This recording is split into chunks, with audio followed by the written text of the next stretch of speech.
everyone, Donna here. You've asked, so I'm answering. It's a Q&A video.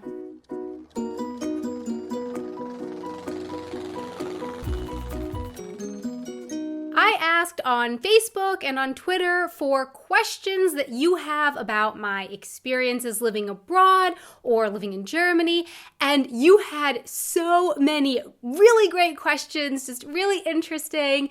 So I'm actually going to make this into a 3-part video. 3 Q&A videos coming up soon, answering your living abroad, living in Germany questions. And getting this first question just out of the way, I get this question every time I do a Q&A video. Why do you pronounce your name Donna and not Dana? It doesn't matter what the topic of the Q&A video is, I get this question.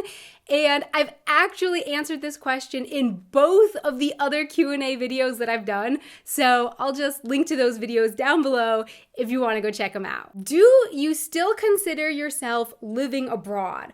Aren't you at home in Germany now? And is it still an adventure to you? Ooh, this is such an amazing question, a great question. I do feel quite home in Germany, yes, but I still definitely feel like I'm living abroad and every day is still an adventure because, as I mentioned in my video on 4 things I look forward to in the USA, I still don't really deep down, inside and out, just know in my heart and understand the culture here in Germany. I have to remind myself like, oh yeah, right, that's how it's done here for many things.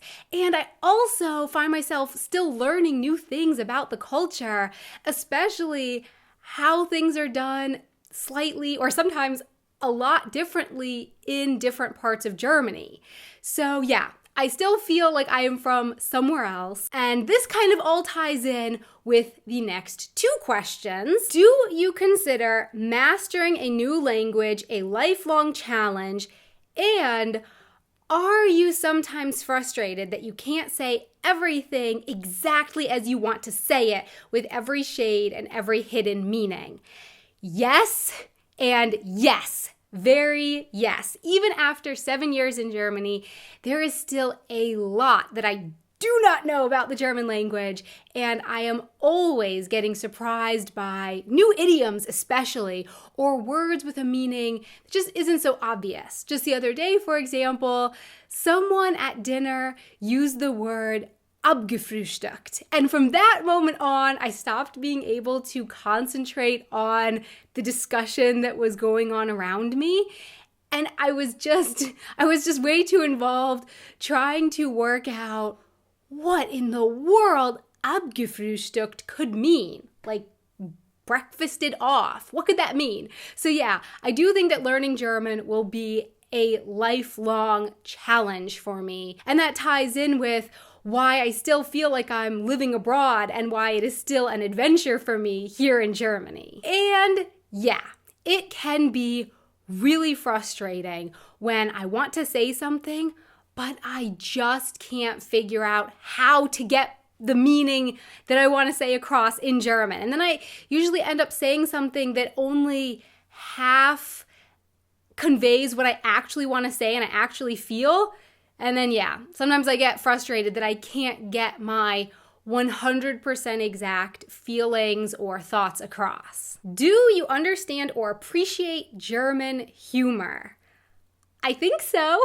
I've certainly enjoyed a lot of the stand-up or late-night shows that I've watched here in Germany, and I love stand-up comedy, so if you have any suggestions for German comedy that I should check out, please let me know. I really like stand-up comedy and late-night shows.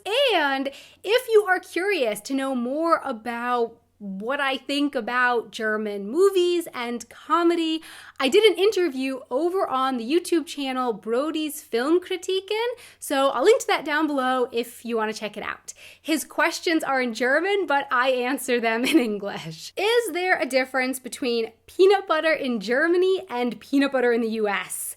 Yes, I think so at least.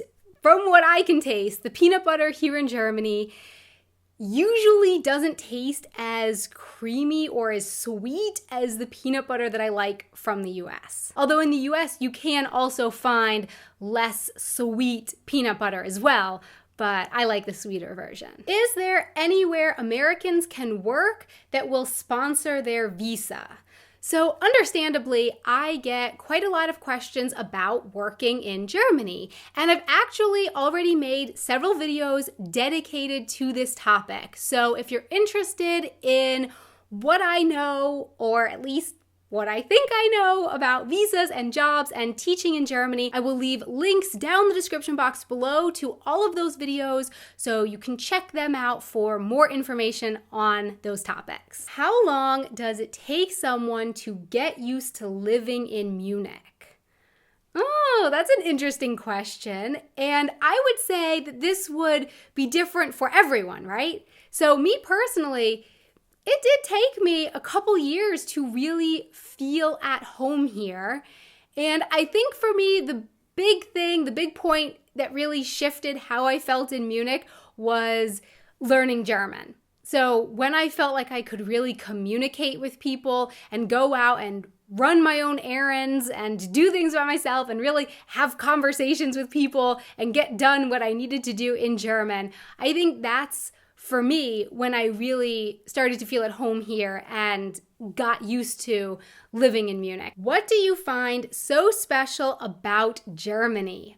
Oh, there are just so many things that I love about living in Germany, from the architecture here to the cafe culture to the work-life balance in Germany, to the fact that many cities are really, really walkable. So I can get to a lot of places by foot, and then if not by foot, then often by public transportation. I really appreciate the public transportation. All right, last question for this video. There's still 2 more to come, as is planned right now. Is it easy to make friends in Germany? So I will be honest, for me personally, it wasn't so easy. Even though I took German courses and I put myself out there in situations to meet people, I just found that it took me a while to really find people that I just clicked with.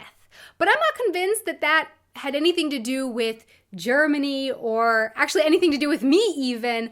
I think it might have just been luck, or lack of luck, I guess. In Prague, I would say I got really lucky with my roommate. She and I got along really great, and there you go. I automatically had a friend who I even lived with. Whereas in Germany, like I said, I took German courses and I went to events, but I just didn't have that click moment with any of the people that I met. But yeah, I just kept going out there, putting myself out there, meeting new people, and eventually I did start meeting people that I did have that click moment with. And actually, going back to the other question about getting used to life in Munich, yeah, I would say that for me, I started to really feel at home here in Munich when 2 things. My German improved, and I had that click moment with people, and I made friends here in Germany. So my question for you is, what answers would you give to some or all of these questions? Please let me know in the comments below. Thanks so much for watching. I really hope that you enjoyed this video.